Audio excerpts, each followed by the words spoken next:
Jump scare! Beep, beep, beep, beep, beep, beep, beep, beep, beep, beep. Hi, guys! Hello! Hello!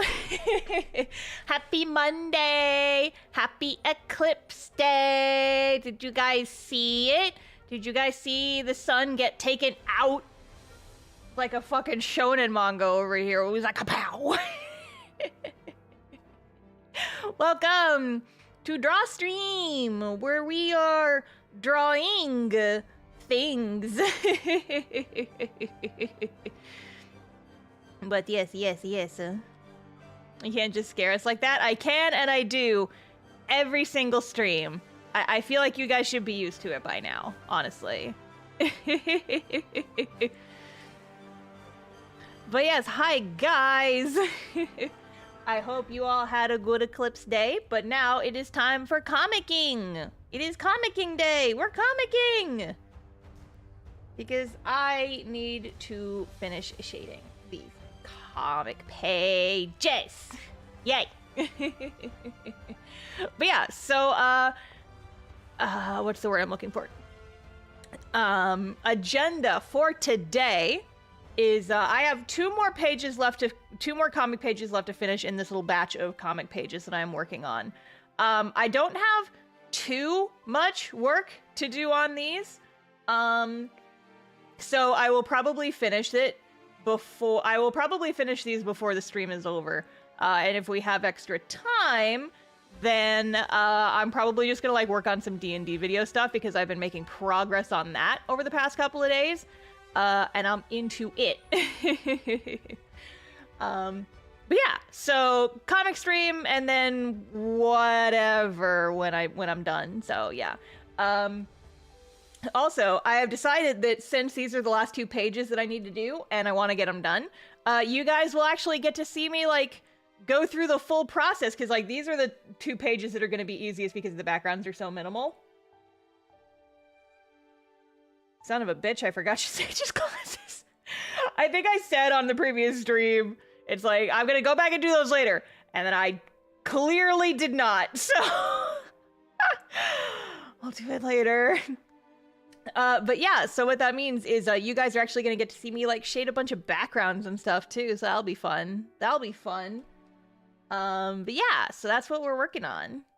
That's what we're working on. That's what we're working on. Yeah, Sage is fucking blind now. So I was, that's the wrong canvas. Where did it go? Here. Nico, look at my big pizza. There, I hope you guys enjoy this. I was trying to, like, turn off all the effects layers and oh, no, big pizza! Oh, no, big pizza! Okay. Yeah, okay, so all the character shading is done. Let's just go ahead and finish the character shading and we can just kind of do this all in one swoopish. Big pizza! Big pizza! No! Nico, we have to cook, Nico. We have to cook the pizza, Nico. Yes. But yeah, here, let me go ahead and do Sage's glasses because I have apparently forgotten to do that now. Like an idiot. It's fine.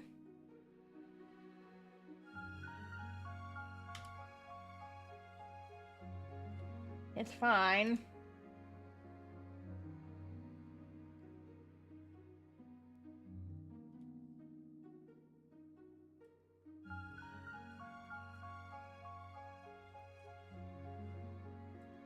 Oh, but yes, I have an Eclipse story for you guys. Do you guys want to hear a very silly Eclipse story that happened earlier today? They cannot agree on topplings. Nope, they sure as shit can't. They are gonna fight about it forever. It's been weeks now. So here's my silly Eclipse story. So I live in a suburb, right? I live in the suburbs. Wow, what happened here? Fucking Clip Studio freaking transform tools are bullshit sometimes. Anyway, so pretty much, not everybody, but a lot of people in my neighborhood is like in the direct path of the Eclipse. And so it was very cool We got to watch it. We got like the total eclipse of the sun for several minutes. It was like 5-ish minutes of just like not even needing the glasses to look at it. And if you try to look at it with the glasses, it's literally too dark and you can't see shit. It was very cool. It was very cool. And so, you know, I was sitting out there and, you know, I like see my neighbors and all their houses and they're all watching the eclipse. And I had gone to the post office earlier in the day and I was like driving through my neighborhood and I saw a lot of people just like out in their yards, like setting up tents and just, you know, watching the eclipse, getting ready for the eclipse.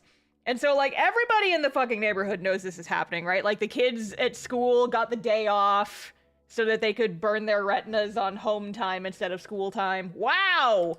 That's not what I meant to do. And anyway, so the totality of the eclipse happens. We're sitting there, we're watching it. The sun is completely blocked out by the moon. It looks like 7 o'clock at night. It looks like nighttime.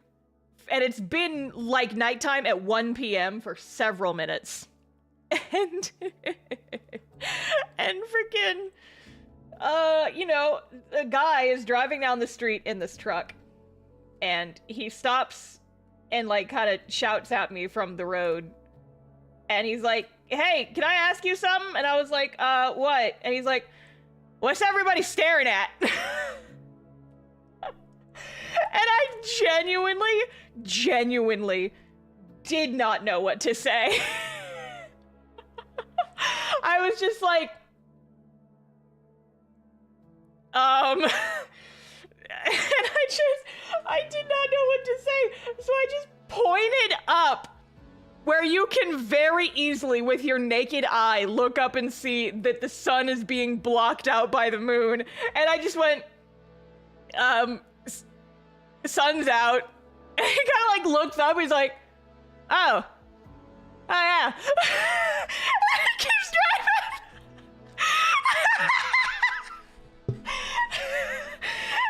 It's so funny. I was just like, that there is a man who has touched so much grass in his life. This man does not know what's going on. This is a man who is so out of touch. This man is out of touch Thursday every day of the week. You're out of touch. The sun is gone, but I'm out of my head when you're not around. Maybe smoke too much grass? Oh gosh, I don't know. Man lives in grass. Man's had no clue. He did not. Like, it's 1 p.m. and the street lamps on my street are turned on. It looks like the sun is gone. It is 2 p.m. and this man is just like, what's everybody staring at? It was so fucking good. It was so goddamn funny. And I was just like, that man doesn't know that he's gonna be a story on YouTube later. Oh my god. So that's my Eclipse story. The other Eclipse story that's not really my story, it's my brother's story, but my brother's a paramedic, and apparently the firefighters at his station were blasting like a Eurobeat remix of Total Eclipse of the Heart for most of the day. And he sent a video to the family group chat just saying, the firefighters think they're funny. And I'm like, yeah, they're right. Oh boy. It's just, today has been a day. I almost missed the eclipse, because a little infographic I saw on the internet said it wasn't going to happen until 2, and it happened at 1. And I was like, well, I'm glad I came out here to sit I'm glad that my neighbors and their peer pressure got to me, and made me want to go like get a chair and sit out like on my deck and want to watch this, because otherwise I straight up would have missed it, because I was waiting. It's like, oh, it'll happen at 2. No, it was well and done by 2. You might have seen an EST schedule for it, maybe. That's probably what it was. But I did see it. And it was very cool, and everybody in my neighborhood shouted. It was like, yeah, you go, moon, you take out that fucking sun. It was very funny.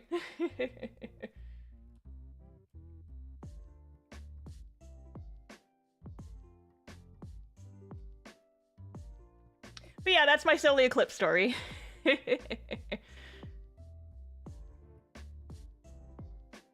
That is my silly, silly eclipse story.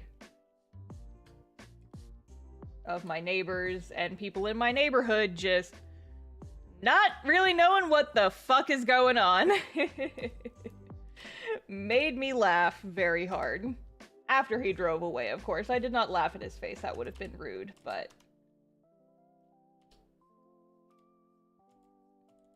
Imagine being so out of touch you don't even see the fucking sun is gone. And it was like, it was cloudy, but it wasn't that cloudy. Did you take a picture of it? I did, and I posted it on Blue Sky. So if y'all want to see it, you can go there. Link is in the description. But yeah, it was kind of sad though, because my entire family was like somewhere along the path of where it was gonna hit, and my mom was like super excited for it. She's like, "Oh my god, this is gonna be so cool! This is gonna be so cool! I can't wait!" And then we woke up this morning and she called me for unrelated reasons, but she was like, "Oh yeah, are you ready to watch the eclipse today?" And I was like, "Yeah, but it's pretty cloudy outside right now, Mom. I don't know if we're gonna be able to actually see it." And she's like, "Oh well, it's clear over here." And I live like well, my parents' house is like an hour from me. They live like an hour west of me. And so my mom was like, "Oh, I'm sure it'll clear up because it's clear over here, so you just have to wait for the clouds to go away." And I was like, "All right, whatever." And sure enough, it did clear up, but apparently when the actual eclipse happened for her, the clouds came back. And she said she only got to look at the eclipse for like 20 seconds, and then it disappeared behind the clouds and it did not come back. And she was so sad. And meanwhile, my brother and I were both like texting the family group chat being like, "Look at these cool eclipse photos we took." And our mom was just like, "No, we didn't get to see it." I was like, "Oh, Mom." Because she bought both of my brother and I eclipse glasses and like little lenses you could put over your phone that did not work. Because she was so excited about it. She bought those before I even knew there was going to be an eclipse. Like, months ago she bought these. And she was like, "Here, eclipse glasses for the eclipse coming up." And this was in like December. And I was like, "What eclipse?" And she's like, "We're getting a total eclipse. We're going to be right in the path of it. It's happening in a couple months. I just wanted to make sure you were prepared." And I was like, "Oh, okay." I stuck them to my fridge and I forgot about them until today. And I just like poked my head out and sat in my front yard for a couple minutes and was just like, "Yup, sun's gone. Cool." But my poor mom barely got to see it. And she was so excited. I'm like, "Aw." I suppose if it's any consolation, she got to see the one a couple years ago. Because I guess there was one... I think I must have been living in Japan when it happened. Because I remember, like, seeing everyone's pictures of it, but I didn't get to see it for whatever reason. I think it was when I was living in Japan, so it would have been, like, the middle of the night for me. But I know she got to see that, and that was when she was still teaching, and so she got to, like, watch it with her kids and stuff. There was one in 2017. Yeah, if it was the latter half of 2017, I was not around. So, that would explain it. But yeah, so it's not like she's never gotten to see one, and now she never will. It's... She just didn't get to see this one, which is a bummer, but... Hey, what can you do?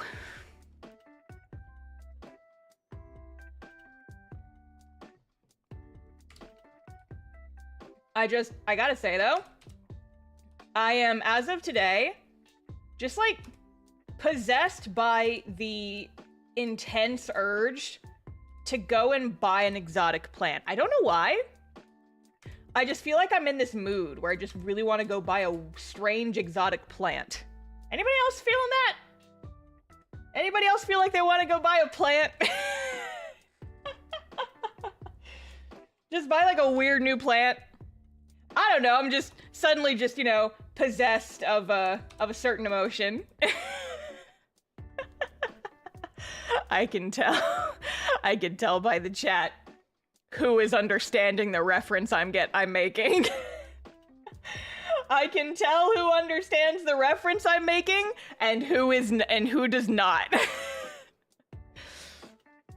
Yeah, I feel like I want to like just go buy a strange carnivorous plant for some reason. I don't know why. I don't know why. I'm just getting the vibes, you know?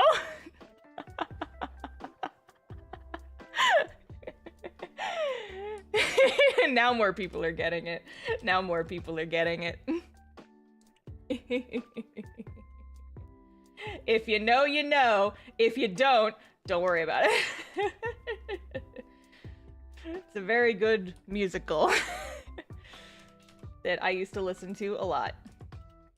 There was this total eclipse of the sun. It got very dark, and all of a sudden I started this strange light that seemed like it was coming from another world. I don't remember the lyrics super well.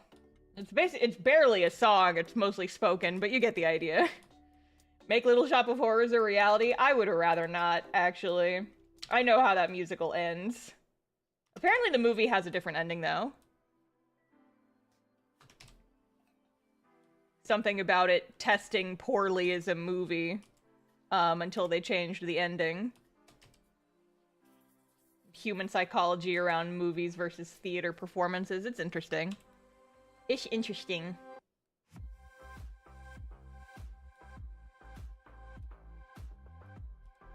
The movie, everyone is fine except the dentist. Well, he had it coming. He was a bitch. He does have the best song in the soundtrack, though, I will say.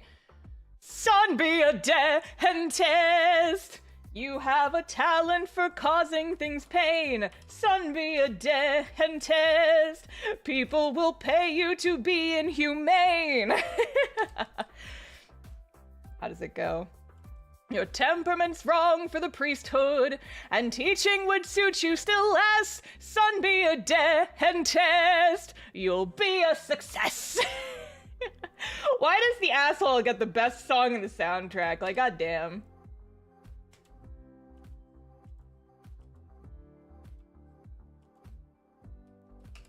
It's a banger. It is a banger. That is what I will say about that.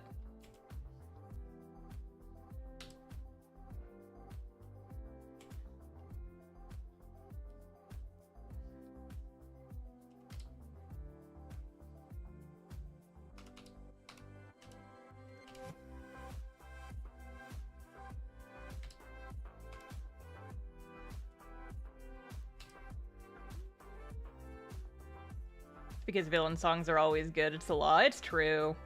It's true, though. Villains always do get some of the best songs. Like, jeez. Jeez Louise.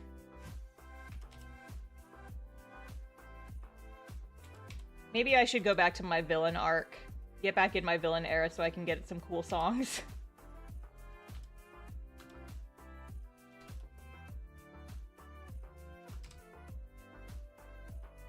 Villain era, as if I have the potential to be mean. I was on a voice chat with some friends the other day, and I forget the context, but I was saying something. It's like, oh, just you wait, you guys, I'm gonna say the meanest shit imaginable. And Athena was just like, Star, I don't know if you physically have the ability in you to be mean. And I was like, I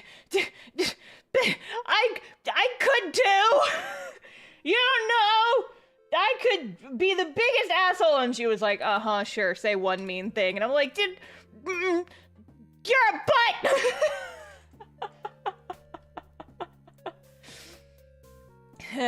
I tried. I really did. See, I wish I could be one of those smooth-talking villains. I am not nearly cool enough for that. I am not even a little bit cool enough or well-spoken enough for that. So instead, I'm the designated paladin who can't fucking get out a sentence to save her goddamn life. Jeez Louise.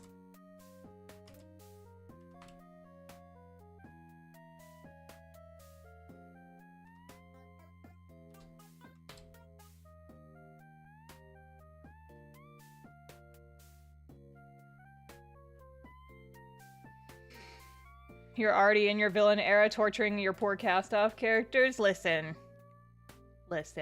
They're fine. They're fine. Although, to be fair, so I've talked about this before, that I have a certain group of friends who are designated as my spoiler squad, and they get to see pages early.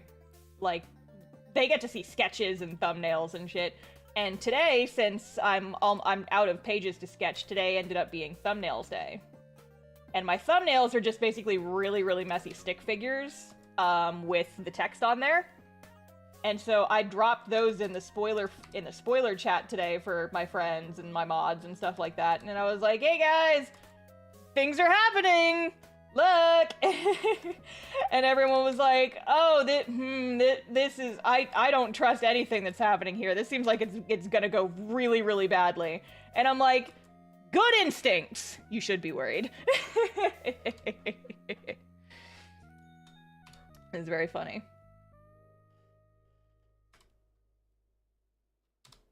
Like, yeah, do not trust anything that is about to happen. Shit is about to break so bad. And I don't even think it's spoilers to tell me that, because I feel like I've been foreshadowing that this chapter is going to have some shit in it. And there's going to be something that's happened. I have been fucking blasting that from my radio tower since the chapter started. So I don't even think saying that is spoilers.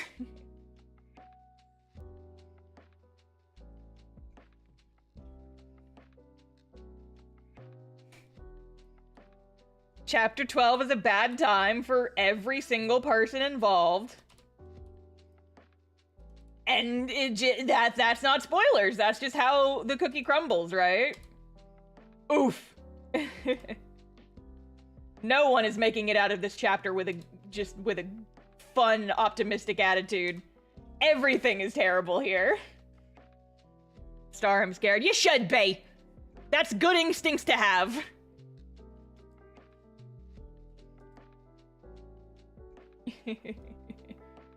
The tragic past mistake bikes are off the roof. Yup. Yup. Hey, yup. And I personally love it. Yeah!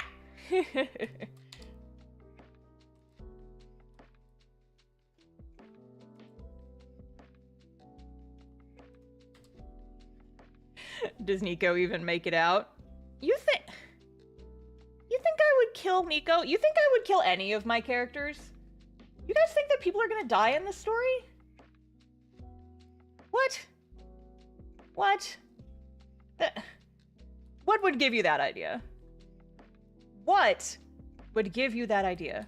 That's ridiculous. I would never kill off any of my characters. That would be a horrible thing to do.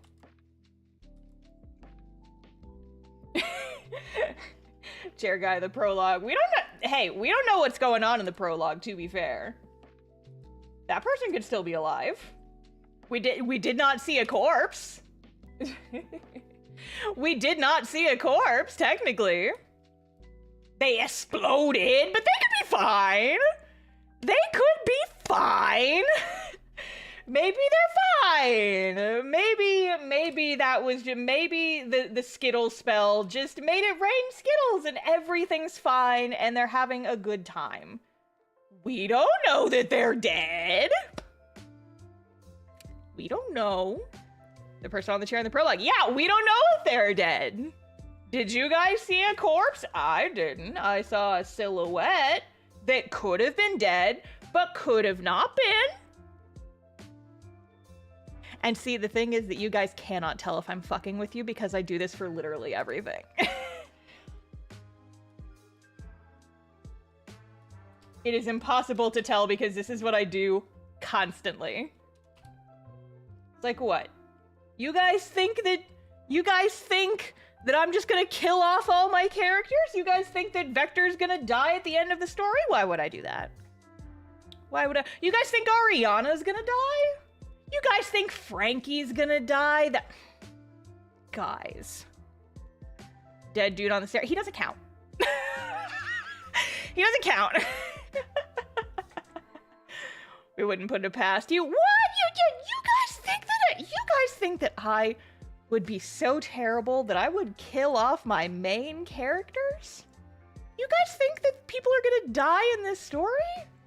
That's ridiculous. Why would I do that? Why? What motivation would I have to fucking do that? That would be ridiculous. Ugh.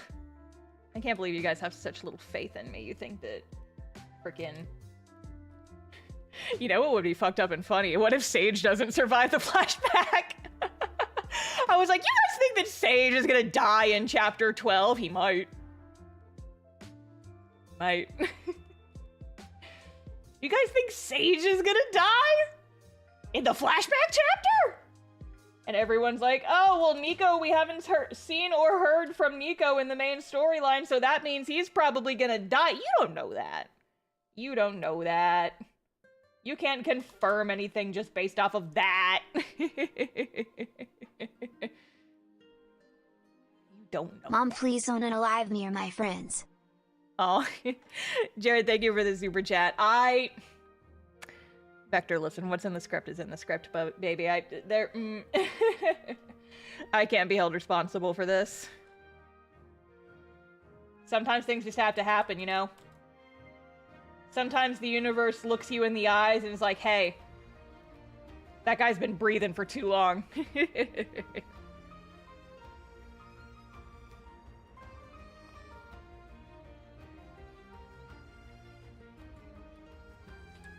You guys think Zara's gonna die? Oh, now they're bouncing around. They're pinballing. They're thinking about like who's gonna die, who's gonna die, who's gonna die. People think Zara's gonna die. That would be tasty, wouldn't it? That would be tasty. Rory. Oh, you think Jay's putting his money on Rory dying? Oh, that would be interesting. I know a lot of people don't like Rory very much, so I mean, you know, if anybody in the main cast is gonna die, then, you know,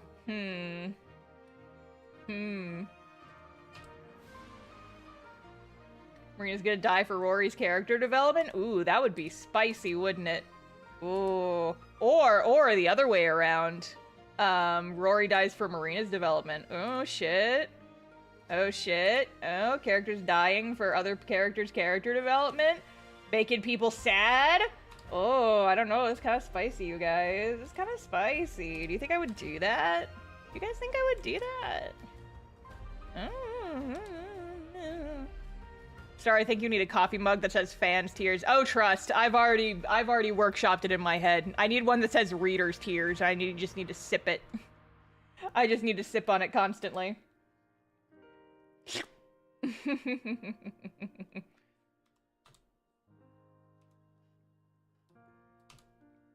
Okay. I think that's enough pulling you guys' legs for one stream. I think that is quite enough of me teasing you guys. For now. For now. Just don't set me off or I'll do it again.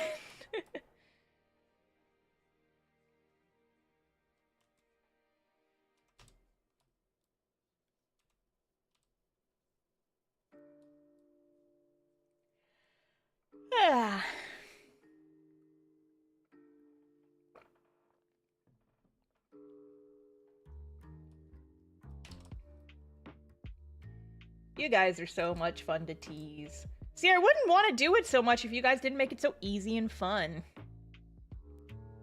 It's just so fun to tease people. And I hate the fact that it makes me a hypocrite because I give Jay shit for doing this to me all the time because of D&D stuff. I was threatening him with knife emojis in the chat the other day because he just unprompted brought up stuff about our D&D campaign that we haven't got to play in a month! But we get to play again on this Thursday! We get to play on Thursday and it's fine and we have to resolve the tensions that we left off on a fucking month ago. And I'm so nervous. DM shaming. Yeah, bitch! It'll be fine. And fine and normal. Fine and normal and fine. Everything is cool and fine and we're gonna be super okay.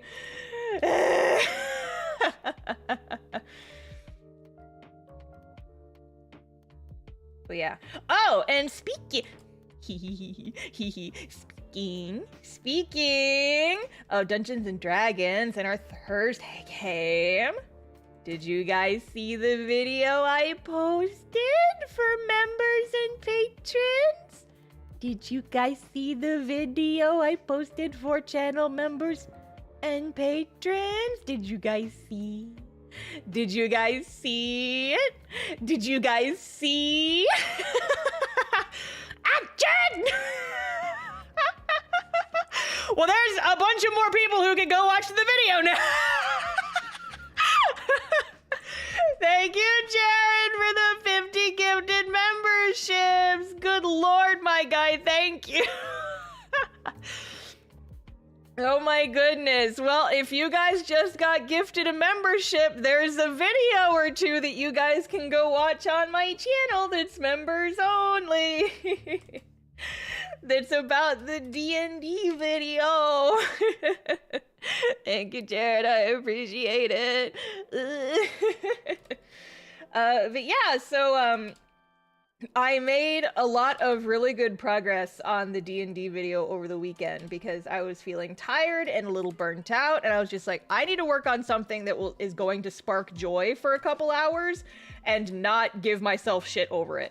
And so I just sat and I worked on the D&D video for a while to the point where I have now completed an entire scene. It's not the first scene, but it's the first scene that's not the prologue. So it's like the first actual scene that's not like a flashback or something. But the first scene is done. It's like 5 minutes of video, and I posted it on my YouTubes. It's a membership only video, and I think that just as I finish parts of the video, I'm gonna keep posting little sneaky peekies for y'all. I'm not sure when the next one will be out because I've just kind of been poking at the D&D video when I have time. But yeah, so also I'm waiting on some of the other players to get me their voice lines, because I need to edit those into the video, and pretty much everything after this is going to involve like other people's characters. The little first scene is just my character, so it was really easy to just crank that out and finish that really quick. But yeah, I finished it, and it's very exciting, and it's like a full 5 minutes of footage that is done, and I'm very excited. I've been like showing it to people. I'm like, look at my baby. Look, she's sad. How do you make a scene last an entire 5 minutes? Well, it's like, go watch the video and you'll see. It's not like a scene of a movie, right? It's me like narrating. This is the thing that happens, and then this character went to this place and did this thing and saw this thing, and then this thing happened. And it's technically 2 separate scenes, because there's like when she first wakes up and it's a bunch of different stuff, but like I broke it into parts, and just kind of in my own head. And so the first part is done, and that's what got uploaded a few days ago. Got uploaded over the weekend for people. And I've really been excited about the positive feedback that it's been getting. A couple people have told me that they teared up watching it, and I was like, oh, that's literally just the beginning, friends. It is just the beginning, friends. Oh ho ho. There is going to be some goddamn tearjerker moments in this video, and I literally cried. Zoe, no! Zoe, you knew all this!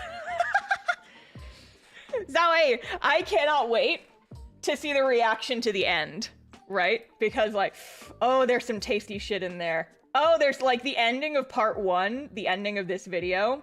Again, if you have not heard about the D&D video, if you've not heard about me talking it, this thing is going to be the length of a full movie. It's going to be like a 90-minute video. And I am so freaking excited, because like, if just the stuff in the little Verity intro was like giving people chills and freaking like setting people off and making people cry, I'm like, oh baby, that was the meter on like that was the tearjerker set to 1. That was literally just the backstory. We haven't even gotten into the good shit yet. Ho ho ho ho ho. Oh, it's so fun. Oh, I'm so excited. Oh, it's gonna be so good. I'm so hyped. That video is not gonna be done for a while. It's going to take several more months at least, but I'm working on it in my free time, and it's gonna be good, and I'm gonna keep posting progress snippets as I go, so yeehaw. Gotta turn it up to 11. Oh, by the end, it will be at an 11, absolutely. Like, I'm probably gonna end up re-recording it because it wasn't tragic enough for me, but I literally recorded several minutes of myself having a crying, screaming breakdown because of some of the shit that happens that I could, like, layer in as Foley during the last couple of scenes. Because shit got intense. Shit got intense. But yeah, I'm very excited for it. I'm very excited.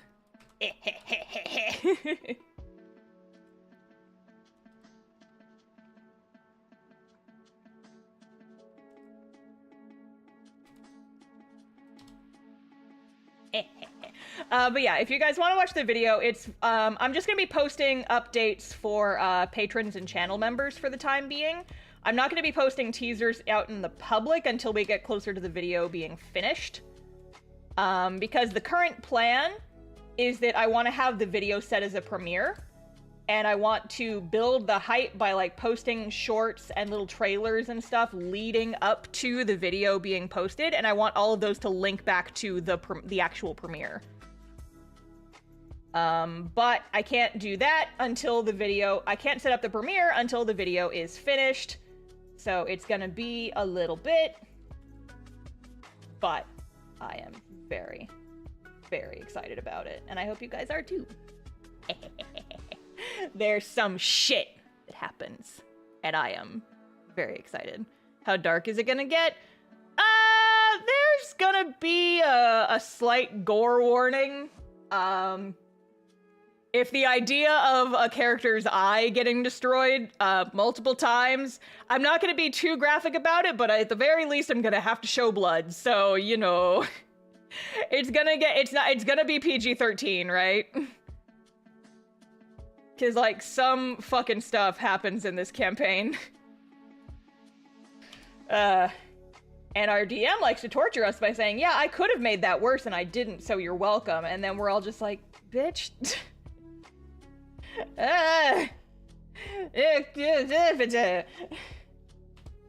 Sir.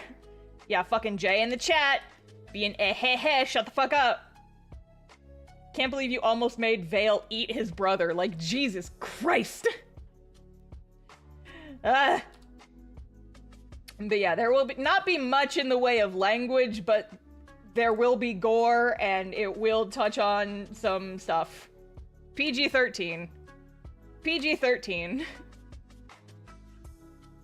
So, go in with that knowledge. I'll have a full list of content warnings in the video description before it actually gets posted, so don't worry about it.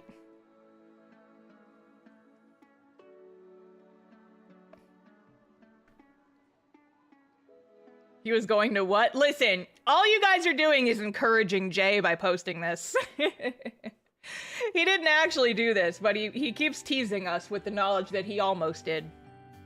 Which makes him a butt, if you ask me, frankly. Frankly.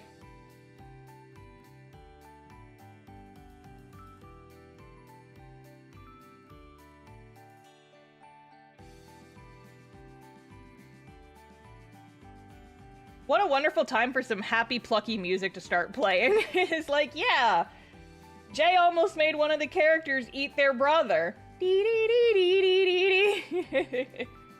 The cute, happy, plucky music is not necessarily the most appropriate soundtrack for what we're talking about right now, but it's fine, it's fine. It's fine.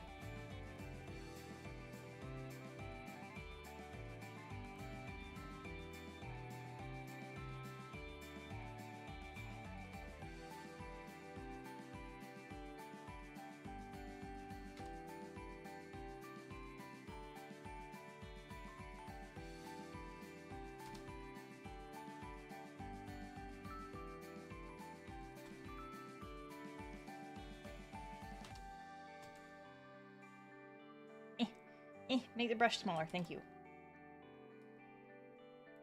You'll all learn to hate Sandy. Yup. Yup. Welcome to the Hating Sandy Club. We all hate Sandy. We hate him. And soon you guys will all be honorary members of this club. Because holy shit.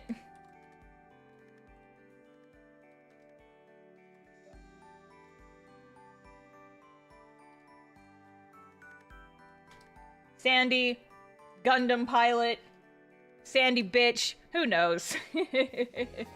Several names for this asshole. Several names for him, but you guys will meet him once the video is done, so you know. Hey Jay, when are you gonna record those voice lines and send them to me? When are you guys gonna send them? When are you gonna send them to me so I can edit in your creepy voice lines into the video? When are you gonna do it? Your wife sent me her voice lines, Jay. I'm calling you out in public, Jason Korn.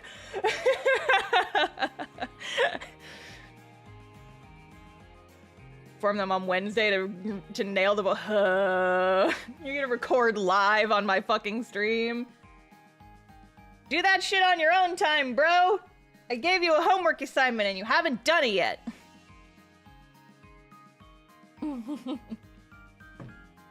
Use my biblical name. I did. I did. Oh gosh. Oh gosh. Sneeze. Okay. Sorry. I don't know how much that showed up on the mic. Sorry, I had to sneeze. Anyway.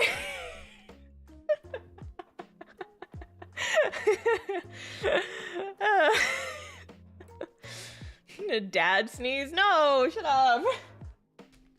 Shut up. Hang on. I'm gonna mute my mic for a second. I'm gonna mute myself for a hot sec. I gotta blow my nose and no one wants to hear that shit. One sec.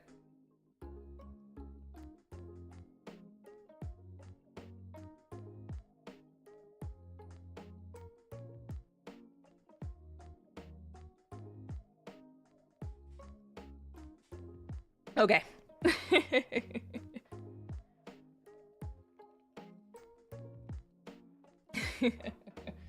Alright. So there's the shading done. So now I think we can just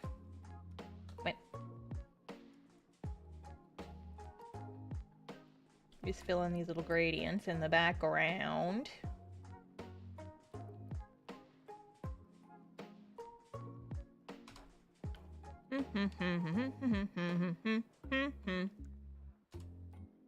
Yeah, so you guys are gonna get to see me like fully shade a page today.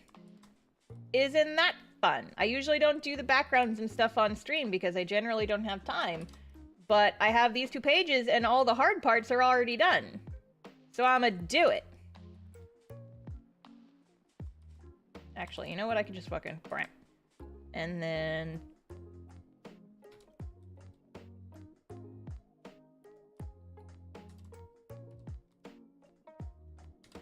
I'm gonna make it like a gradient, alright? The displayed color. There. Okay, so what I'm gonna do now is I'm gonna crank it back up. I'm gonna change this to that. This to that. And that to this. And now it's like a gradient. And now it's like a spoopy gradient. Wowie, wowie, zowie. It's art, baby. Let's go. All right. Here, before I get too deep into the shading, I'm going to take a real quick bathroom break, but I will be right back. Nobody go anywhere. Be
Okay, I'm back. Also, Habib Jenny, thank you for the super chat. I appreciate it. Thank you. Hey, Star's back. Hey, she is. Oh God, it's that weird cringe VTuber again. Ew. Ew.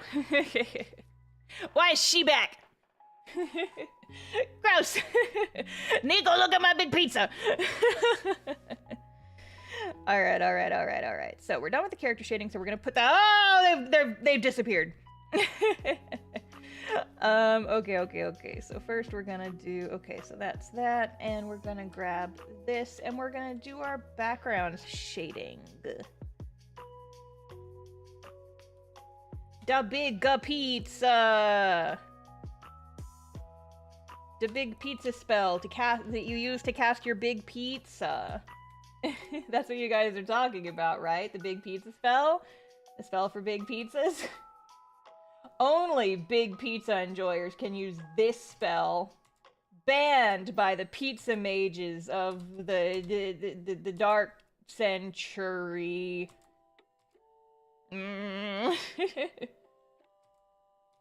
Oh man, I could say something here, but it's not spoilers, it's just... I made that short pretty recently talking about, like, world building and stuff, and how I focus so much on my characters and the story that I don't put as much thought into the world building, just because, like, Castoff as a story is like, very focused on its characters. And if I could go back and, you know, like, rework the story at all, I would want to put more into the world building. I kind of regret not doing that more now. It's like I can always do stuff later, but it doesn't feel right at this point. And flashback to toilet discussions. This is not that bad. But I almost feel like I shouldn't say this. I should keep the illusion alive.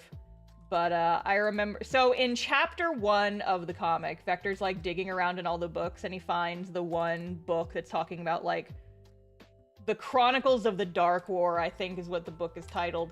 And so I've gotten questions in the past from people who are like, what's the Dark War? What happened in the Dark War? Guys, I don't know what happened in the Dark War. I just needed a cool title for a book. I don't know what happened in the Dark War. I just needed a cool book title for just, like, a little bit of just extra stuff. Although at the same time, the Dark War can now be whatever you guys want it to be, because there is no canon there. It's just what it is. What it is. Whoa, that shading is a lot darker than I thought it was.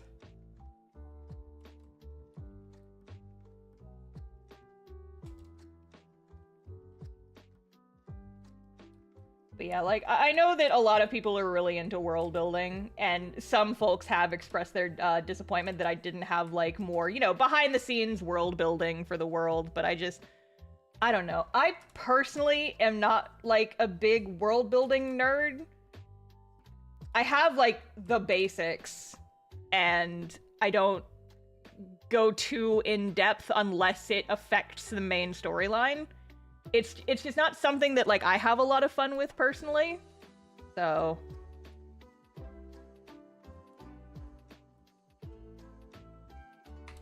Sage would know about the Dark War. Yeah, and Vector too, because Vector would have read the books about it, probably.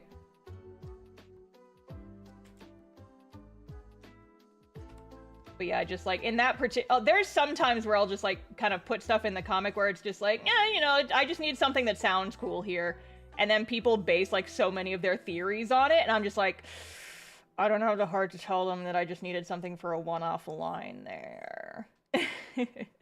I will say, some stuff is, you know, like, I actually know what happened here. Like, a lot of the world building that's actually in the comic, I have put a lot of thought into, right? And, like, I figured it out. I kind of know what's going on, even if not all of it has been present in the comic yet. I do largely know what is going on in those instances, but stuff that's not going to have a large effect on the main narrative, not so much. And so, like, the Dark War, I don't fucking know what that is. I just needed something that sounded cool for a throwaway book title in a library. The color theories, bruh, I just liked these colors. Yeah, like, okay, so some of the color theory stuff is legitimate, and I chose the colors very specifically. And some of it is not. Some of it's like, oh shit, Star used this color here, and also in this scene, that means they're connected. And I was just, and I'm just like, I'm so glad you're having fun. That was not intentional at all. Like I said, sometimes it is. Sometimes it is extremely intentional. But a lot of times, it's not.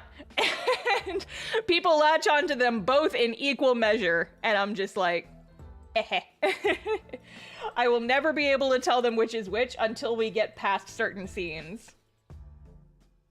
Like, so I talked about this, and the next... The next video that I'm making for the channel is gonna be kind of this little special 9th anniversary video, and I'm talking about a lot of what got left on the comics cutting room floor, essentially. And I had a point that I was gonna go into here. Oh, yeah. So there was, like, one big thing about Vector's character specifically that I really wanted to talk about in the video. And, like, it's a thing, it has to do with, like, why his eyes glow and some, like, defunct world building that is not canon anymore. But the reason is still slightly tied up in the canon to the point where I can't fucking talk about it. And I'm like, God damn it. But I realized that after chapter 12 is over, I will be able to talk about it. So... I was like, oh shit, I can talk about that not too long from now. That'll be cool. And by not too long from now, I mean, you know, by the end of the year, hopefully. Because webcomic time kills the man. And, like, I was talking in the Discord the other day about, like, I drew a picture of all my lady characters, and Sonia was in there, and people were like, oh my gosh, Sonia! And I'm like, yeah, she and the rest of the Zara squad are gonna get some more stuff soon. Soon in big air quotes, because we're talking about soon in webcomic time, which means anytime between now and 3 years from now. So, yeah. It's just like, it's happening soon-ish, but don't get too excited because, you know, it's like, I love making webcomics, but they just take so long. They just take so long. Soon means the next couple of chapter, which may as well be years and years away. Basically, yeah.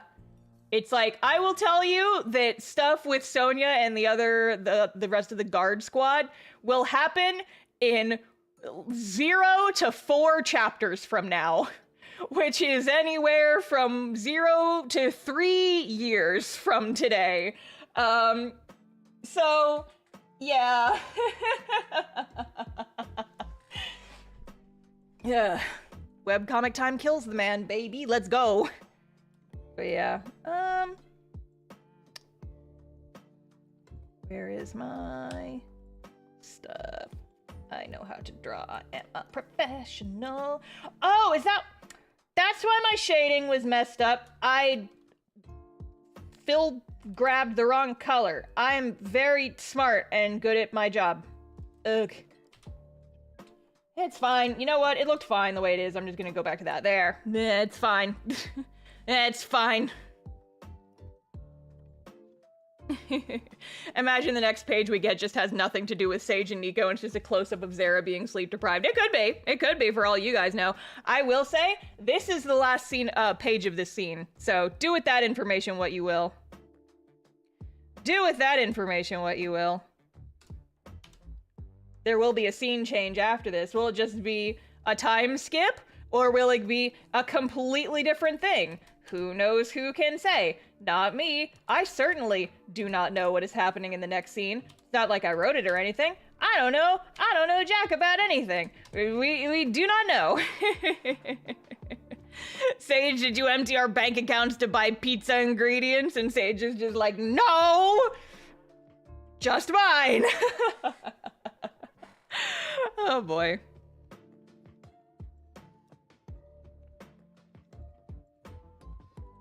He just wants to make his big pizza, and Sage is and Nico's just like, Sage, you can't spend that much money on pizza, my guy. And Sage is like, but I want a big pizza. I want a big pizza. What is happening here? Oh, I color sampled the wrong color here. I was like, Nico, why is your shirt so bright? Because it was the wrong color. With the wrong color. Oh, nope, that's not the wrong. Oh, do you guys want to see what I was drawing before the stream? I was just hanging out in a voice call and doodling with my friends. So this is the constant state of Verity. I still had this canvas open. So it's just like, this is baby, and this is baby when she gets upset, and this is baby when she gets real upset. This is her in the current state of the D&D right now. This is what she looks like right now. We're gonna show up, we're gonna roll up to the session on Thursday, and this is what she's gonna be doing.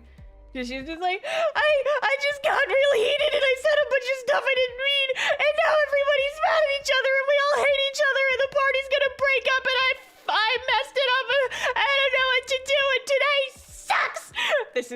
That's the mood. That's the mood of the baby in the current setting. She's doing her best. She certainly is. She is trying so hard. Anyway, I just felt like showing you guys that because that was just open in another tab. So enjoy that.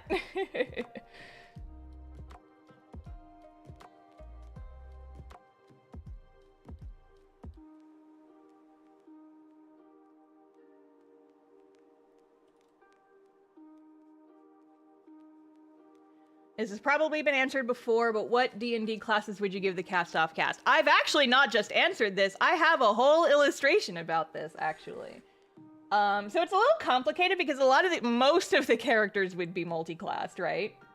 I can pop open that illustration, though, to show you guys, because that's actually... This is a perfect segue, because did you guys know that... for the month of April only, to celebrate Castoff coming back, to celebrate Castoff's 9th anniversary, I have brought back all past Mail Club stuff. All of the former Mail Club sets that are no longer available, they are available again just for this week. Just for this week. Or this month, sorry.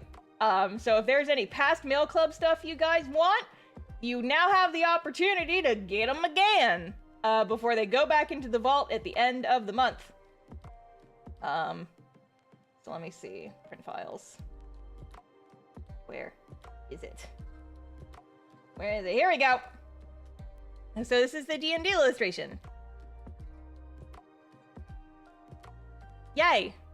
It's the characters. You have to join the Patreon to get the Past Mail Club stuff. Yes. So that is a Patreon exclusive thing.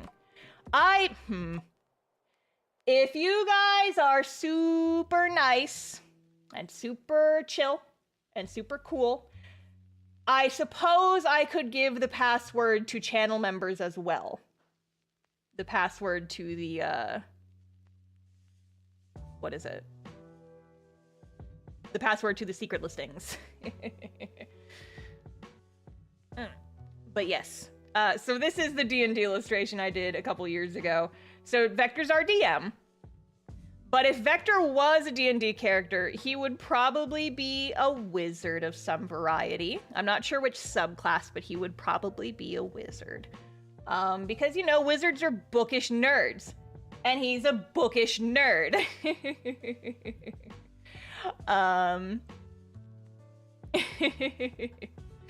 I see someone I think I know in the chat. I think I recognize his username. Hi. But yes. So, what about Sage? Sage would, what would Sage be? Because he was not in the comic when I drew this. What would Sage be? That's a real good question. Sage, honestly, would probably be... He'd probably also be some kind of... No! I'm wrong! Vector would be a sorcerer, Sage is a wizard. That's what it was. So...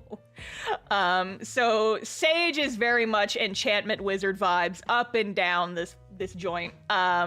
Vector would be either like some kind of sorcerer. I'm not as familiar with the subclasses because I've never played a sorcerer, but potentially wild magic sorcerer. But I need to look at the sorcerer subclasses. But yeah, Ariana's a fun one because Ariana would be a weird. Ariana is so not in the meta. Ariana is like, Ariana's like a barbarian warlock multiclass, which does not go, which is not in the meta, right? It's like those two classes do not go together at all. Those two classes do not mix. But if we're just going by vibes and we're not actually building these characters out, she would absolutely be warlock warlock and barbarian class. Because, you know, like the barbarian with the rage and the warlock with the... you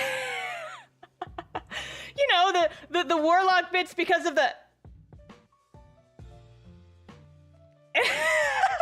Anyway, Frankie's a bard because of course he is. Frankie's a bard because of course he is. He's a charisma class. Frankie would be a bard, and maybe also he's like a secret tank. He's like a secret tank, and I don't know what he would be mixed with to make him a secret tank, but I don't think he'd be an artificer. But he's like the warforged bard with just like way too much HP, and no one knows how he has that much HP. He's just a little guy. But he's a bard, and he just wants everybody to be friends. Rory's a thief and artificer combo, a rogue artificer combo. I do not think this is bold or controversial of me to say. This is not like, everybody knows. Everybody knows that she's a rogue artificer multi-class. Rory is the easiest to translate into D&D because that's literally what she is. She steals shit and then she builds things. That is what she does. Those are her two things, and it translates extremely well to Dungeons and Dragons. And then Marina's the one that's a little tricky. So Marina is either a cleric and druid multi-class, or she's like a nature cleric? Yes, cleric has a nature class. But Paladin also has a nature class, and I feel like Paladin would also work well for her, but I think that Cleric is more like the traditional healer vibes.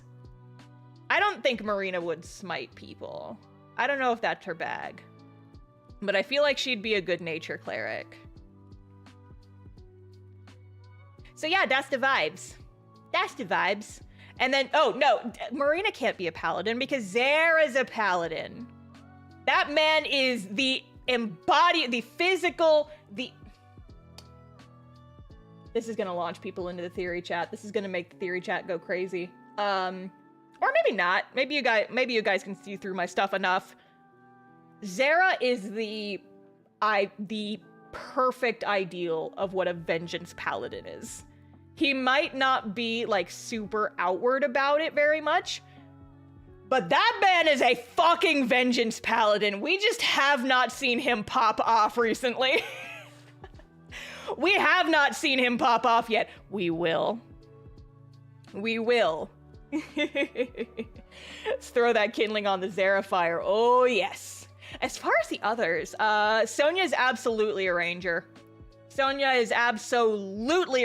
I don't know enough about the ranger subclasses, so I can't say what subclass she would be.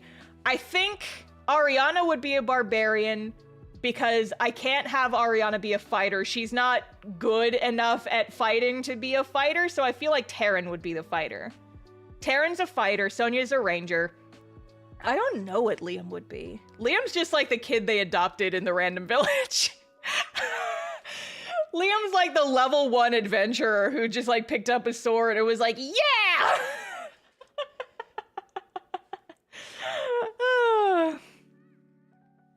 A serious answer though for Liam. Liam's the NPC. Yeah, Liam's the adopted NPC. Liam's the party mascot. What would Liam be though? What would Liam be? Hang on. I'm gonna look up a list of D&D classes. Don't look at me.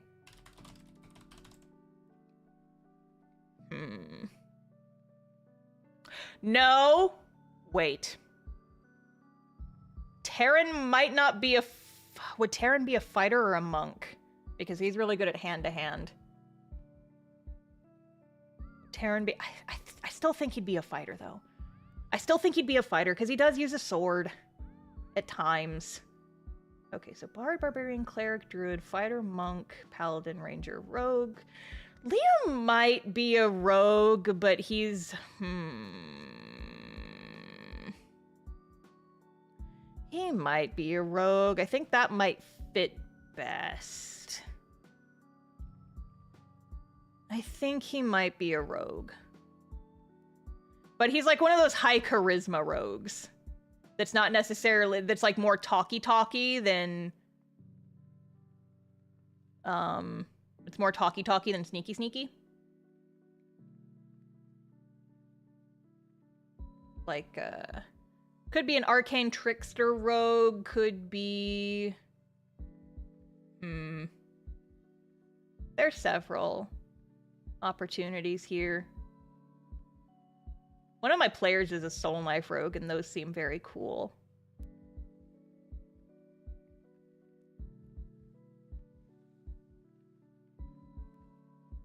Here's a Dragonline Sorcerer. Yeah, but like, see, Vector's a sorcerer because he has the innate magic.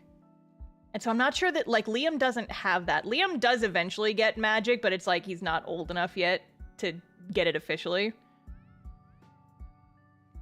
But, Arcane Trickster Rogue, maybe, for Liam.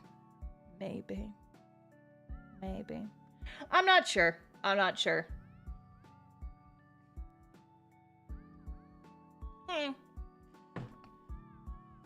Anyway, though, that was my absurdly long tangent about Dungeons and Dragons. And now, it's time to actually get back to work. How old is Liam, though? Liam is a few weeks from being 18. Liam is a baby.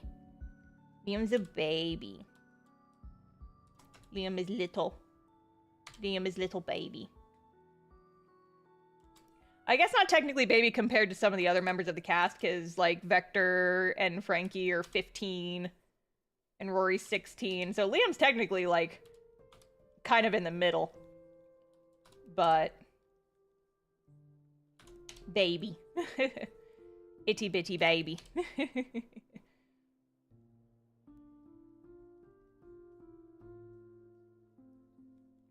Hang on, I'm gonna do something really quick.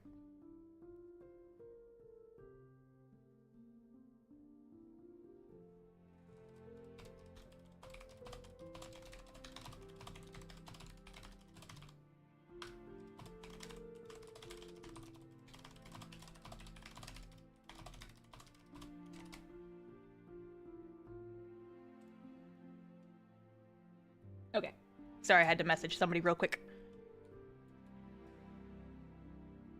How did Liam end up working for the Guard so young? So the idea is that it's a little similar to Full Metal Alchemist, where it's like you can get a job, but they're not going to like actually send you into the field until you turn 18. So Liam's basically, he's just working as a personal assistant. He has he essentially has a desk job, and you can get a desk job at, like, you know, pretty young, because they're not like sending you into combat.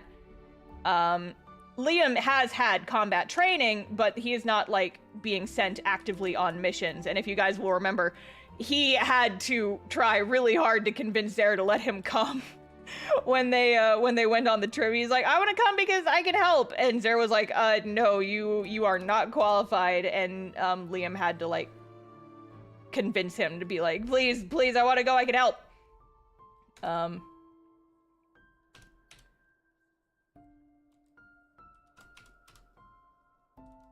But yeah, so like, it's gonna come up in the story later. We are gonna get a little bit more detail on this. But you can join the Guard and get like a courier job or a desk job relatively young at like, I think 16 is what I said is the youngest.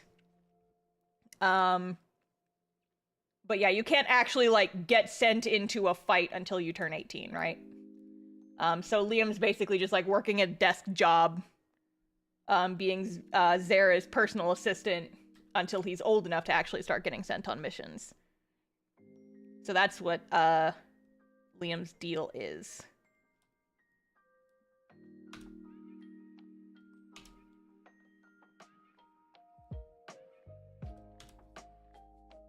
What do you think Liam would sound like? See, that's the thing. I honestly don't know. Liam's one of a handful of characters where it's like, I actually don't know what their voice sounds like in my head. Because like a couple of characters I have like very specific voice actors in mind for them, but most of them I don't. It's just kind of like, this is what I think approximately you would sound like. But the big thing with Liam is that I would want to actually, you know, get a trans actor to play him, right? So that's the more important thing, I feel like. But yeah, there's a handful of characters where I'm just like, I don't know what these punks sound like, because they don't really, I don't have a real voice in my head for them. I'm just gonna do one page at a time. That'll go a little faster.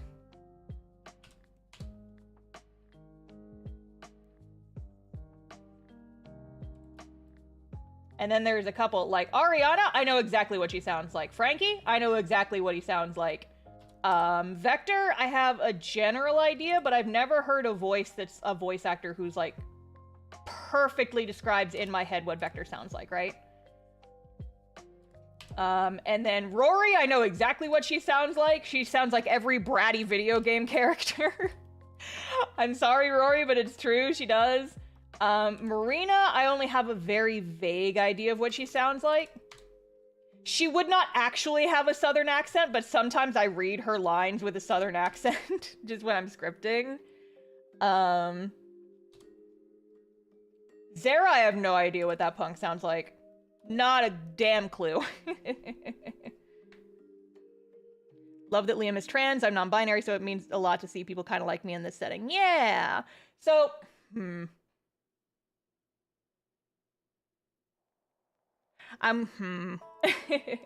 So the story behind Liam is kind of an interesting one. So Liam was originally in the cast as, Liam came to be during the NaNoWriMo version of the story, which was like the second attempt at making the story. And so Liam originally was just, you know, just cis heterosexual guy, because he was just like such a minor character, right? He was just there for Zara to talk to, essentially. I was just like, I need Zara to bounce off somebody in this scene. I'm just gonna summon this nerd out of the back of my head. Boom, there he is. He's not even really a character. He's just there to be talked to. In like the earliest drafts of the story. And then at some point during revisions, I started developing him more. And I was like, oh, now I actually like this character and I want him to have more of a role in the story. Because I've got some important stuff that that I want him to be involved in. But at a certain point in the story, I was thinking to myself, there's not enough girls in this story. This sounds bad, but I promise I'm going somewhere with this. Don't worry, just trust me. I was like, there's too many dudes in this story, and I feel like I want to shake it up a little bit. And so I was like kind of going down my cast, and I was like, okay, do you... And then I came to Liam, I'm like, okay, Liam would probably be the one that would be easiest to like switch, because at this point, like, Liam barely had a personality. I was barely doing anything with him. It's like, I could make you like a girl, right? And I was like, but I like the name Liam is the thing. I really like the name Liam, so I don't necessarily want to change him. And I was like, oh, what do I do? And then at some point I thought, I was like, what if I make him trans? Bing bong! So that's how Liam happened. But yeah. I was just like bouncing around, just like, I was just like bouncing around in my head. It's just like, there's just too many. Yeah, the transgender beam, exactly. It's just like, there's just too many cis guys in this story, and I want to do something different with some of these characters. And then it was like, yeah, transgendered beam. Bam!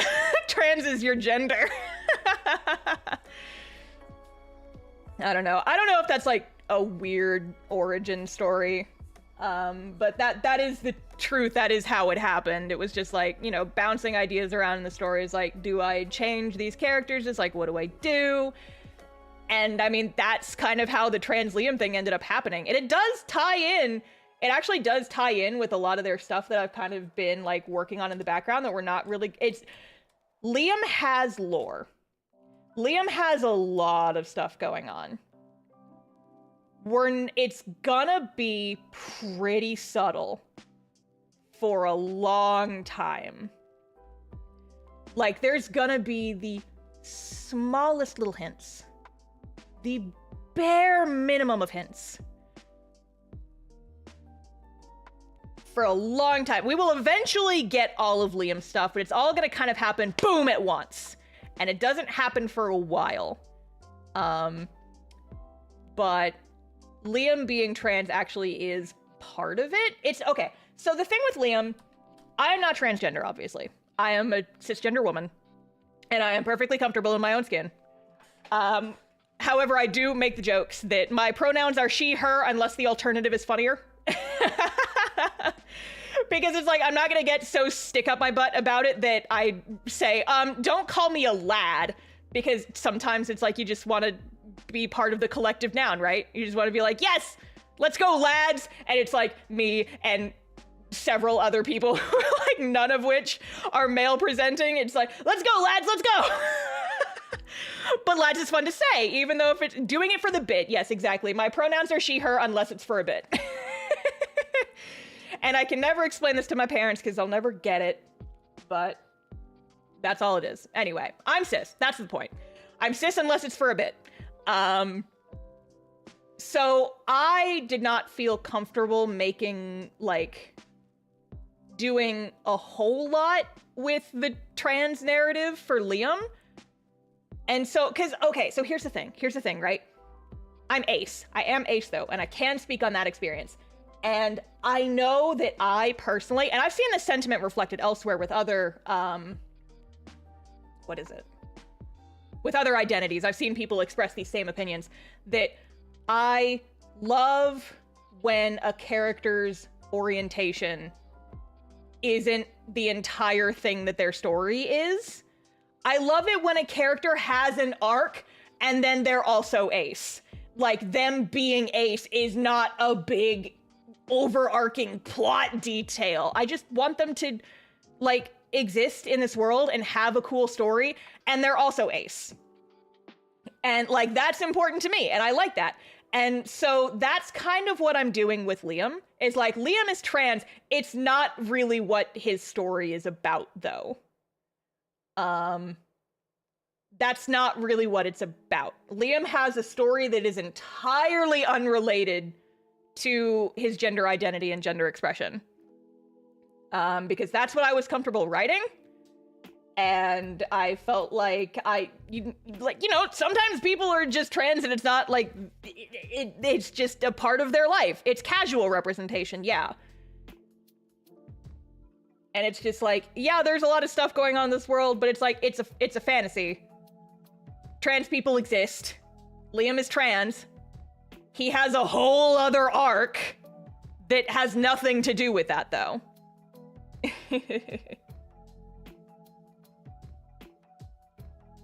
On the one hand, orientation being a big deal is fine, as it is for some reason, but the fact is always when you're anything other than straight is distraining. I say there's another ace. Yeah. It's like, I love seeing other ace characters in media, but I don't need them being ace to be their entire plot, right? And I've seen people talk about that, where it's just like, I want to see more characters in media that are this identity, and them being that identity is not their entire story arc, right?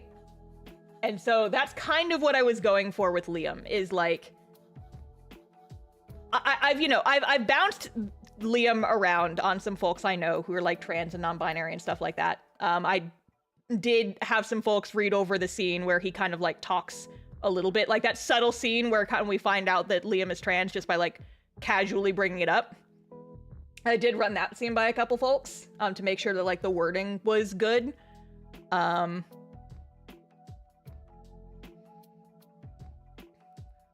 Owl House. Yeah. Because it's like, in Owl House, the characters, you know, are not straight, but they have other stuff going on, right? And it's like Rain in Owl House. I love Rain. Rain is probably my favorite character. Rain is non-binary, and they have so much else going on, and it's interesting, and I love them. I still need to finish the Owl House. I haven't watched the last couple episodes, but Rain is probably my favorite character. I love them. I need to listen to it again. But I wonder, I'm not sure, I forget what young Rain's voice sounded like. That might be good for Liam. I'm not sure. I'd have to go back and listen to it again. It's been like a year since I watched Owl House.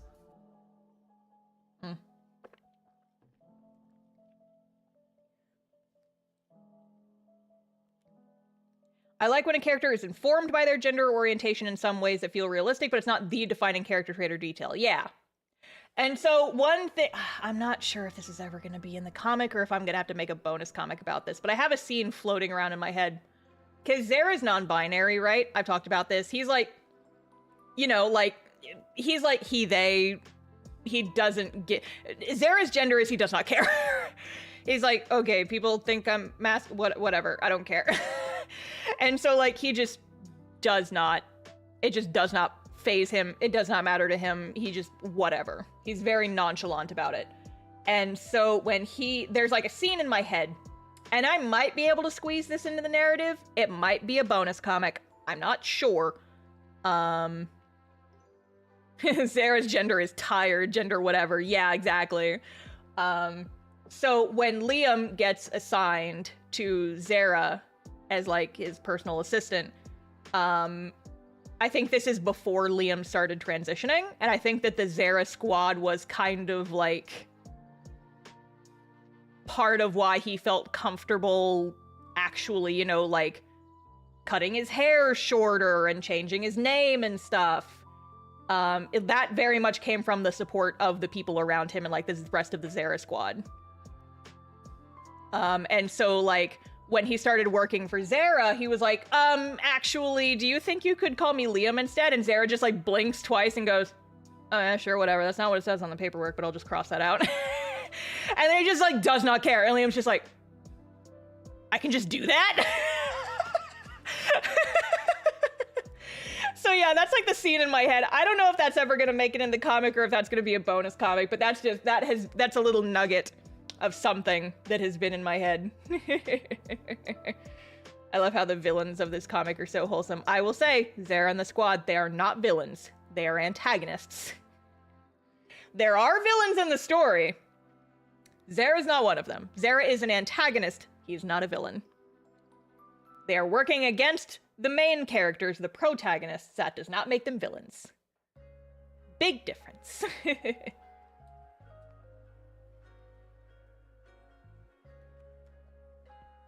Ah, yes. Little dust particles, my beloved. Little subtle dust particles, my beloved.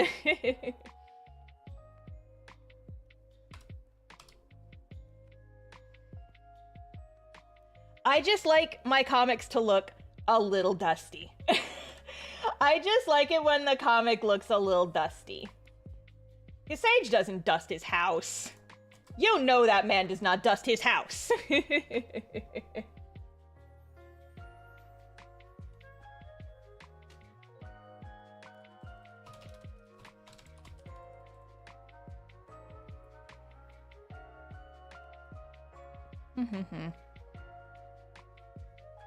Castoff is my favorite webcomic, and you're a huge inspiration for me on making my own comic because of how amazing Castoff is. Aww! Aww! I win! I have succeeded in getting other people making comics! Heck yeah! The goal! Because for real though, like, I'm saying it like it's a joke. It's not a joke. I love webcomics so much, you guys. I love making comics, and I love telling stories, I love making characters, and I love sharing them with other people. And the fact that I can inspire other people to do that and seize that little piece of joy that I have experienced for so long is just like, heck yeah! Yes! Yes! It just makes me so happy because it's like, I know how much joy the webcomics have brought me, And I know how much joy that they have brought to other people who are in my life and are important to me, like my friends and people that I know. And it's just like, I am just so happy and pleased whenever I can help inspire someone to make comics. You mean you put out a how to make webcomic books twice to try to get people to make more? Yes! That's literally why! One of the biggest reasons I made How to Webcomic, my book, How to Webcomic, that you can get on my store, TheStarfishface.com. Go check it out. One of the biggest reasons I made that book is because I wanted other people to just skip the struggle part. Because I remember when I was first starting making webcomics, I was just like, I don't know what I'm doing, but I'm having so much fun. And I learned so much just by making that I never would have found out otherwise. It's just like, if I can take a little bit of the struggle away from other people to kind of help like lower the threshold of what you need to know to get into this, I will absolutely do that. Like, I want everyone to be able to experience the joy that webcomics have brought me. And even if webcomics aren't necessarily for you, I still tried to put in a lot of information in the book that I still think is valuable for storytelling and visual, like, illustration and stuff anyway. And if that's something you want to do, and I can help, if that's something that you want to do and I can help with that, then yes! Yes! I want to help! That's like the main reason I wrote that book. It's why I started running panels at conventions. It's why I wrote the book. It's just like, I don't want to gatekeep this information, because if more people are comfortable making comics, then that's more comics that exist in the world. That's more comics that exist, and I'm so excited about that. Okay, so here's the thing. This is going a little deep, and maybe a little spicy. But I was talking to a friend about this recently, that, because it started with Has-Been Hotel, and then it scooched on to other things. But I was talking about how, like, no matter what your feelings are about the show, I still think it is so cool. Hi, Milo. I think it is so cool that a show that basically just like spawned as this little indie project with just passion characters, a little passion project for like one person, turned into something that got picked up and made into a television show. I think that's so cool. And that is the coolest thing. And, you know, like, it's more common in, like, I know it's happened a couple times in China. I know it's been a couple of anime, where webtoons, webcomics, like, web series, like, freaking, again, like, no matter what your view on the show is, it's still cool. Made in Abyss, the anime, started as a webcomic, and now it's an anime, and it's a good anime. Like, there's some stuff that happens in it that I'm not super cool with, and I did never finish the second season because it got boring. But anyway, like, that's so cool. The concept, yeah, Tower of God is another one. I know there's a lot of anime and shows and stuff floating around out there, where it's just like some single creator's little passion project webcomic. Yeah, like One Punch Man started as a webcomic. And now, yeah, Nimona was a webcomic. So many series. And like, it doesn't happen super frequently. But my dream is that, like, you know, streaming TV is such a hellscape right now. It, like, freaking stuff is getting canceled left and right. Executives are just greenlighting sequels because they want a guarantee that something's going to perform well. And it's like, it's frustrating. It's unbelievably frustrating. But I am hoping and praying. In my soul, I want this to be a thing. Even if it never pans out for me. I want more shows based on webcomics and indie animations and indie projects to start getting greenlit for actual productions. I think we are on the cusp of an indie renaissance.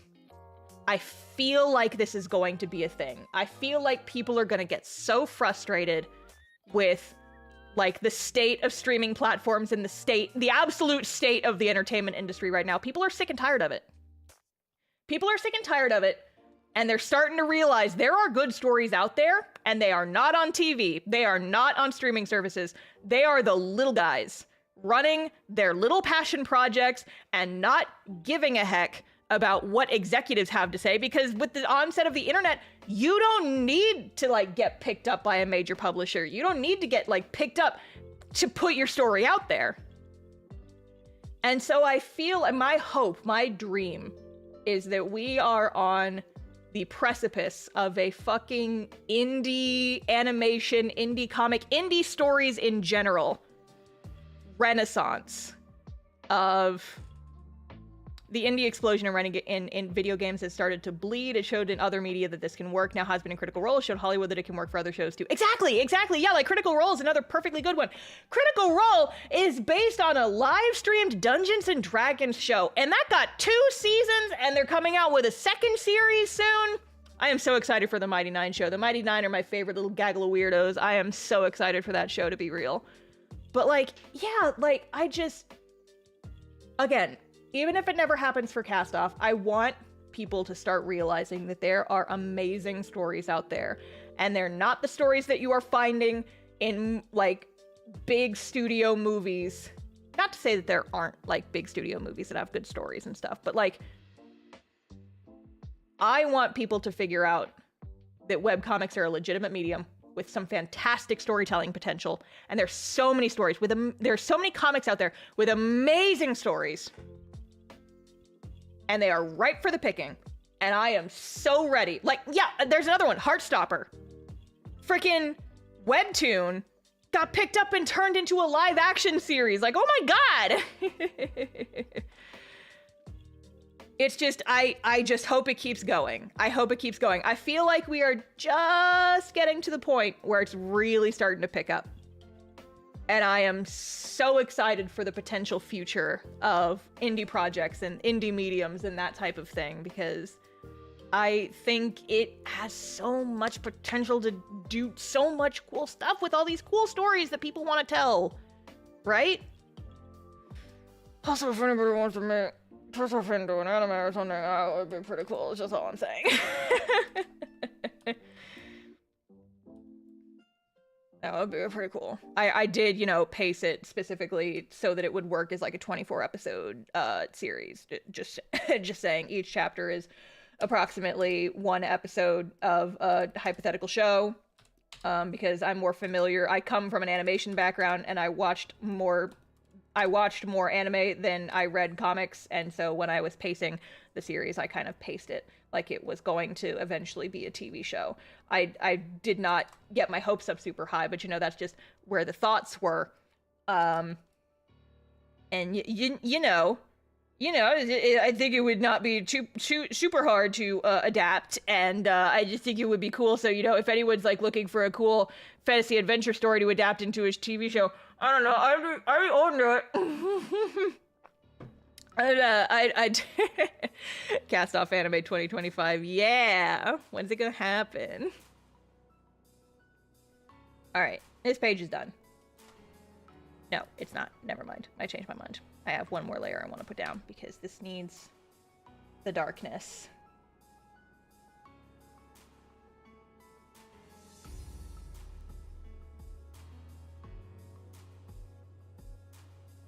The darkness.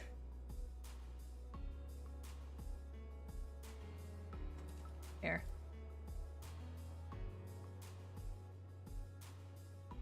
I'll call Netflix. They'll need something to fill in after Dungeon Meshi stops. Yup. He's like, hey, oh man, also, just like, there's been so many good non-isekai fantasy stories coming out recently, and I'm just like, yes!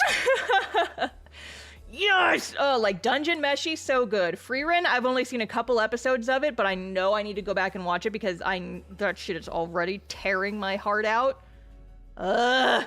Like, I've only watched, I think, 4 episodes of Frieren, and it's just like, oh, I'm gonna sit down and I'm gonna binge this at some point because, oh, so good.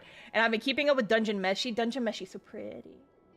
Dungeon Meshi's so nice. I love Trigger, that animation studio. I love them so much, and I am so excited. Although I finally got to a point where I couldn't stand it anymore. and I started reading the manga. I started reading ahead because I was just like, I was promised a cat girl. Where the cat girl at? I'm like banging on my desk. Where are the cat girls? I was promised cat girls and I have not seen her yet. Where's the cat girl? And I was like, I want to find out when the cat girl shows up. And so I read just far enough to see what, where, and why she shows up. I'm like, okay, I am now satisfied. I have seen the cat girl. Sorry you are missing out on WasabiCon in New Orleans. It'll tell you how it went, and see if it's worthwhile in 2025. And Dom87, thank you for the super chat. Yeah, it was not a con on my radar, and like I said, I am taking a hiatus from conventions this year because I am burnt out. But I am still doing a handful of shows because I got invited as a guest. So actually, this is a perfect segue for another thing I wanted to talk about. Is that, guys, Staples this weekend. My first ever convention guest appearances this weekend, and I'm excited about it. So if you guys are in the Central Texas area and you want to come into Austin for a weekend and, you know, come see the indie comic scene in Austin, y'all should come on down to Staple. It's in, I posted the details on my, if you just like look up Staple Austin, you should be able to find the website. But yeah, it's happening this weekend. I've got my new display all sorted. I trimmed down on the amount of stuff I was taking, just because, you know, I was there as a guest and I wanted to mostly be there to promote my original stuff. And I'm running 2 panels. I'm running a panel on each day of the con. On the first day, I am going to be part of a webcomics roundtable with a couple of the other guests at the show. And then on Sunday, I'm running my How to Webcomics panel. So yeah, it's gonna be fun, and I'm excited for it. Yes, thank you, Sly. Sly posted the link in the chat. Here, you know what? I'm going to pin this, actually. I'm going to pin this, except I need people to not talk in chat for half a second so I can actually click on the message. There, I got it. I got it. I nailed it. Oh, hello, Milo. Hi, Milo. Hello, chicken. Hello, chicken nugget. Hi, baby. Hello, baby chicken. What are you doing? You gonna try and jump up here? It's gonna be a little difficult. Oh, she did. She slinks. She slinks. She slinks. Hi, baby. Hi, Milo. Do you have anything you want to say to the live stream audience? Anything you want to say to the people? No. Ow. She just doesn't want to be held anymore. One of these years I need to save up the money and PTO to make it to a con you'll be in. Any plans to come further north this year? Not currently. So, the conventions I have on the docket for this year is I'm doing Staple, which is in Austin, and then next month, end of May, I'm doing MomoCon, which is in Atlanta, and I'm so excited for that one. I am very excited for MomoCon. That's my favorite convention, and I emailed them and I was like, hey, here's why you should have me as a guest. And then they said yes. And I was like, And I was like, huh? It's like, I didn't think I was gonna get this far, but okay, yeah. That's literally what happened. It cheeses me. It makes me, it pleases me. I think it's very funny. But I am extremely excited for it. I tried to get her to C2E2. Listen, I'm saving a lot of, like, Emerald City Comic Con, C2E2. These are shows that I want to do. But part of the reason for my hiatus is, 1, I'm tired. And 2, I wanted to wait until Castoff was in print. That was my other big thing. It's like, I wanted to wait until the Castoff books were printed so then I could apply to these shows and be like, hey, look, I have a comic in print. Can I get into your show now, please? And then I can, you know, take my show, or I can take my books to these shows, and I'll have, like, you know, like, more clout to throw around to get into Artist Alley, because, like, I've applied to C2E2 and Emerald City Comic Con, and I've never gotten into either. But those are, like, both my bucket list shows, right? And it's like, I want to get into these so freaking badly. But it's not in the cards for this year, but I'm definitely applying for next year, because next year I will have my books. And then I can go to these big shows that I want to do so bad. I wanna go home.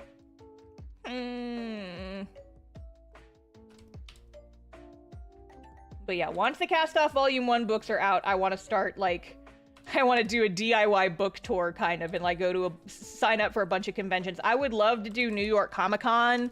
I would love to do New York Comic-Con, but Lord, that one's hard to get into. That is an extremely difficult to get into show. Extremely competitive. But I would love to do that one. How are the revisions? Oh, revisions are going well. So I'm actually, I posted about this on Blue Sky, I think, but I am now down to single-digit number of pages that need revisions, that need, like, redraws specifically. There's a couple pages where I'm gonna have to, like, you know, go back and do color adjustments and, like, but it's all, like, little stuff, right? Wow. It's all very much like little itty-bitty things. But the redraws and the recolors, that was, like, the bulk of the work, and I only have, like, 8 pages left to do of that, I think. So, you know, very close to being done. My goal is to finish that by the end of the month, which I should be able to do.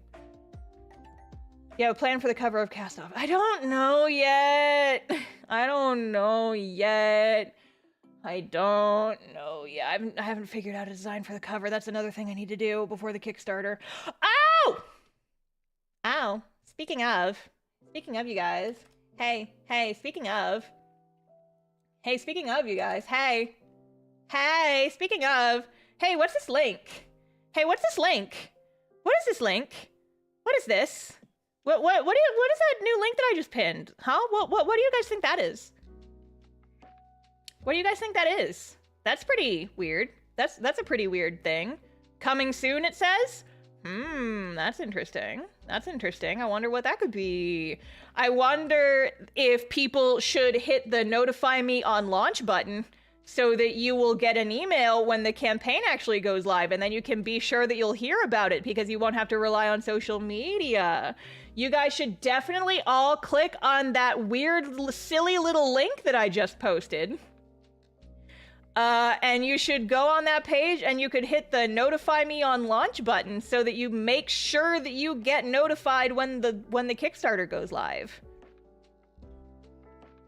That's a thing that you should click.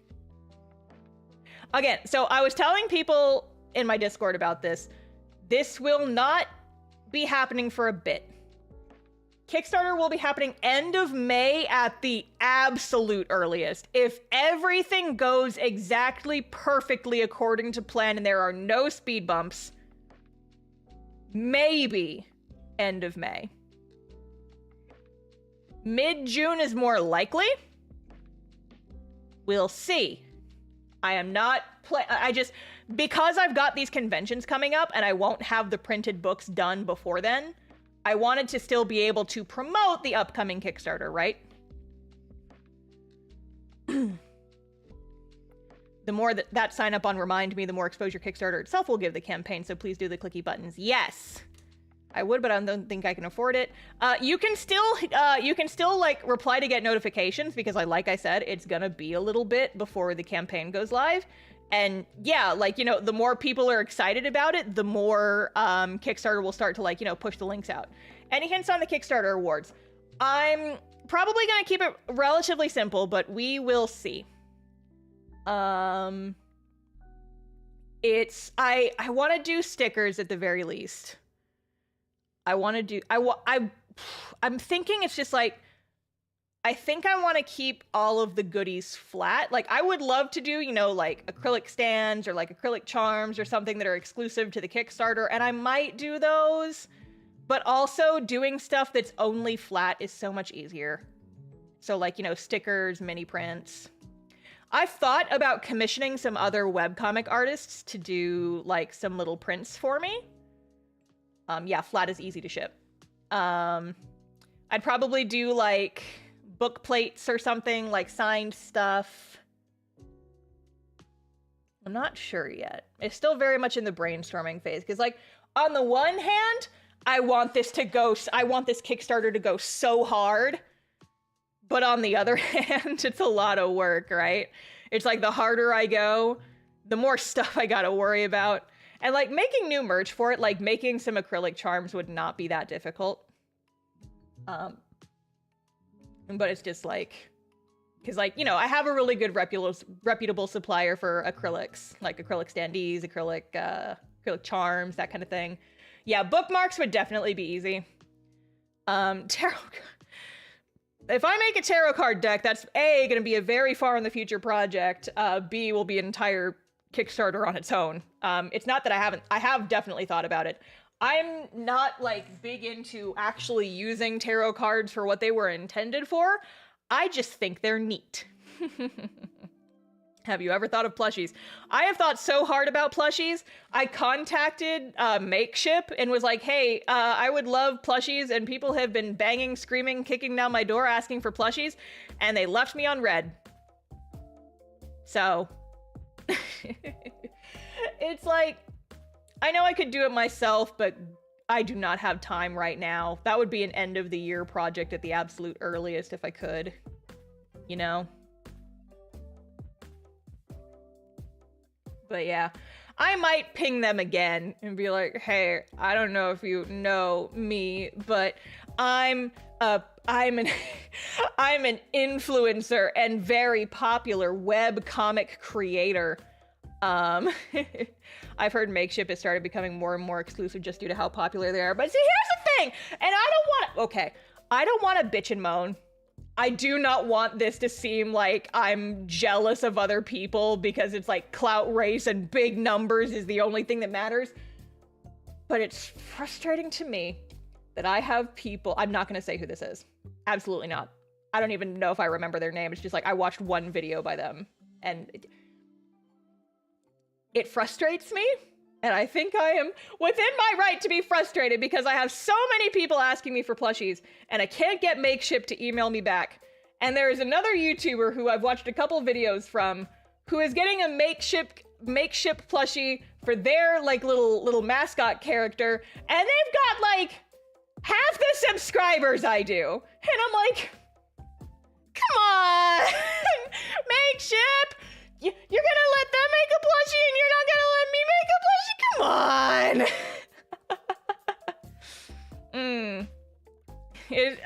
I don't want to sound catty like that, but you know, it's just like, it's frustrating. It's like, how did they get a response and I did it? And I know that sounds so shitty, but like, that's the emotions that I got. That was like, I found out about like, that like this past weekend, I was like watching one of this person's videos and they said they advertised as like, oh, hey, by the way, I have a campaign running for a Makeship plushie. And I'm like, okay, so this person's apparently, you know, like cool enough for Makeship to want to do a partnership with them, but not me and my babies. But look at Vector, look at him. I've already designed him as a marketable plushie for you. Just take that. He's right there. He would make such a marketable plushie. Why are you sleeping on my lad? Why is my lad not good enough for you, Makeship?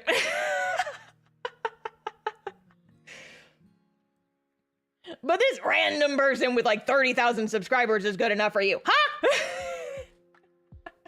I'm not trying to put down this person, but it's just like, let me be jealous for like 10 seconds. It's been far longer than 10 seconds, but you get the idea. You get the idea. Hemph! Hemph!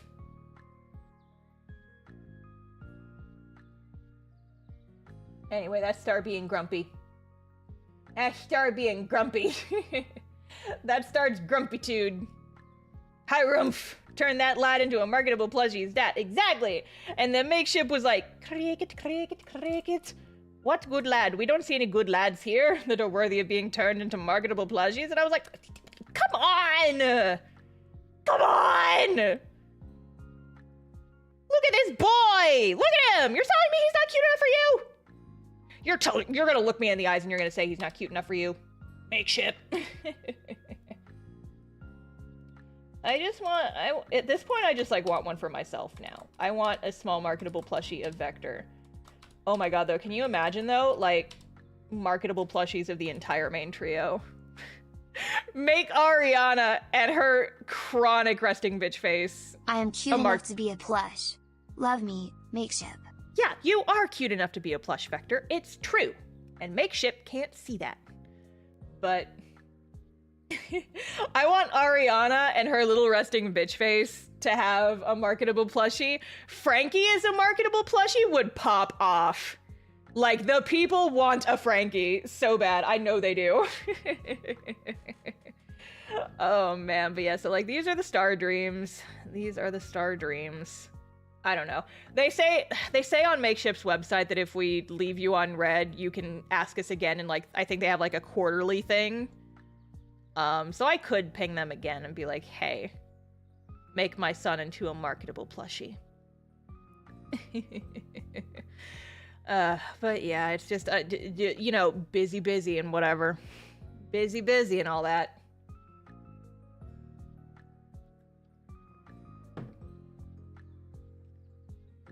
But yeah. Okay, gang, here's the thing. I know I said that I was going to work on some other stuff after I was done with the stream. I am done with these pages. So I am done with the Castoff section of my work for the day. And I do kind of want to keep streaming, but the thing is, A, hungry. B, it is about to start fucking raining. There is a storm on the horizon. The sky is dark and it's not eclipse related. It is gonna start raining soon. And I'm worried that I might, like, lose internet for a while because, like, my power should be fine, but my internet can struggle sometimes in bad weather. So I think I'm probably gonna end it a little bit early today. Like I said, I would enjoy keeping streaming, but yeah, I probably, need to peace out for now. But I am glad that you guys joined me. I'm glad we got these pages done. I don't have to think about them anymore, which is pretty cool. I'm very excited about that. And hey, if you guys are into it, we are going to be streaming again on Wednesday and spending the entire stream doing various storyboards for the Dungeons and Dragons video. So you guys should totally come and hang out for that on Wednesday when I'm streaming with my buds again. But yes, so I think I'm going to go ahead and call it there because there's a very good chance I will lose internet during the storm. Because Spectrum is a bullshit internet provider, but it's fine. But yeah, so, new members, go check out that D&D video I posted yesterday. It's for members only, and y'all can totally go watch it now. Everybody, make sure to click that pinned link. Go make sure to sign up for notifications on the Castoff Kickstarter, so make sure that you get notified when that goes live. I want to see how many followers I can get the campaign to before it starts. It's already at 200 and it's only been up for a couple days, so I really want to see how high we can make that number go before the actual campaign starts, which again will not be for a couple months. But I'm gonna go ahead and peace out now. But I will see you guys later. Thank you all for joining me. I will see you all on Wednesday. Take care, and I will see you all later. Goodbye.